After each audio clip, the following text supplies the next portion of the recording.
What makes a man like Faisal Shahzad drive a would-be car bomb into Times Square on a crowded Saturday evening, hoping to maim and kill innocent people? It is one of the biggest questions of our time in this post-9/11 world. Ask 100 people and you get 100 different answers. We've gathered what we think are among the smartest 3 you could get. Fawaz Gerges is Professor of Middle Eastern Politics at the London School of Economics.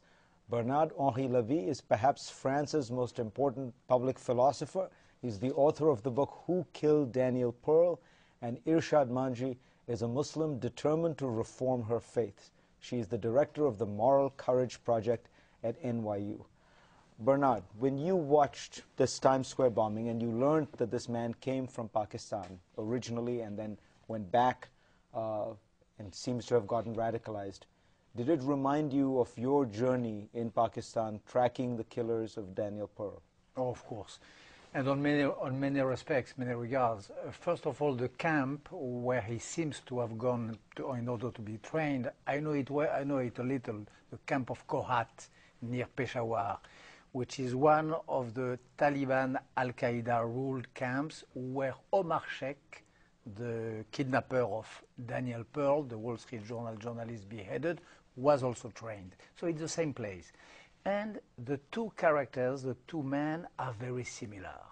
This mystery, this enigma of well-bred, learned, perfectly assimilated, real good citizens, becoming all of a sudden these mass killers, it is the same story. Omar Sheikh, which I studied very carefully. I spent month and month in the brain. I tried to spend a few months in the brain of Omar Sheikh. It was the same story. He was coming from London School of Economics. I'm sorry. No, of course.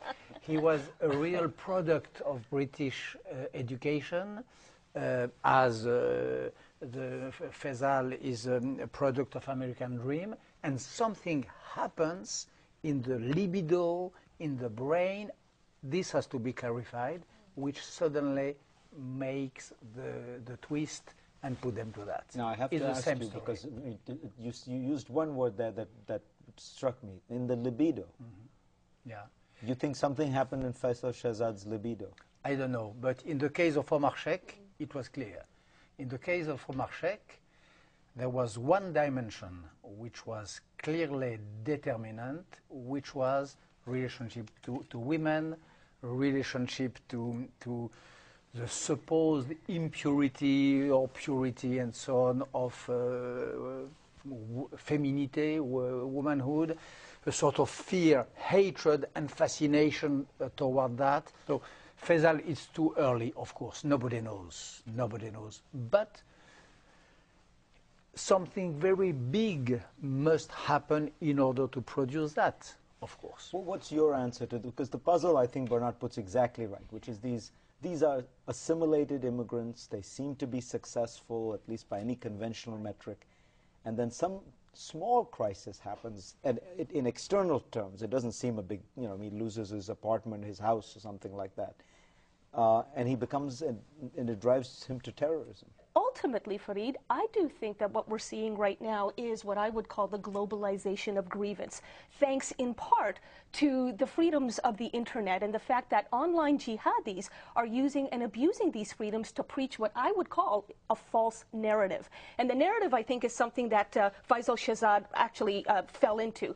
The false narrative is that the West hates Islam. After all, goes the argument, look at how indiscriminately America, Israel, and their allies are slaughtering Muslims. But the reality is that more Muslims are being tortured and murdered at the hands of fellow Muslims than any foreign power. So why does the narrative take hold if it's false? Because, first of all, it's simple. Secondly, because it feeds into existing suspicions and conspiracy theories. The New York Times this week has reported that many members of Faisal Shahzad's old village in Pakistan have just decided that his arrest is simply an American conspiracy, a plot to to justify the war in Afghanistan.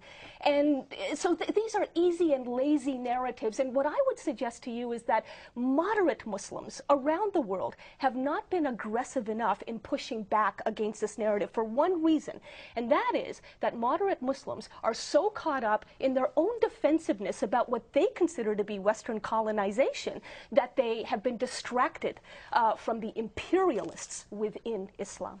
But one thing is clear, Farid, is that Afghanistan, Pakistan has emerged as a critical theater for the new militancy. In fact, the Pakistan-Afghanistan theater now is the main source of radicalization. He was not the only one, and he will not be the other one. The nature of the conflict has shifted as American war aims have changed dramatically in the last few years. Now the United States is not just waging a war against the few remnants of Al-Qaeda. The United States is waging all-out war against the Taliban in Afghanistan and the Pakistani Taliban. President Barack Obama has ordered more drone attacks against the Pakistani Taliban than President Bush in his entire full presidential terms. And as you well know, the drone attacks often cause civilian death. And as a result, Pakistan and Taliban nationalism is fueled anti-American sentiment. We have many cases of young Muslims in Afghanistan and Pakistan, who also some who live in the West, who have been radicalized by a perception, as you said, that the West, particularly the United States, is waging a war against their culture. Are we, Bernard, in danger of overreacting here? This is one guy. He does not seem part of a particularly clever plot. I mean, the attack failed. It was pretty amateurish. What does it tell us? I don't know if you are in danger of overreacting, but what is possible is that this is the target of those who sponsored the attempt of terror. It might be the intention of the Taliban, and they might have the idea that this failed amateurish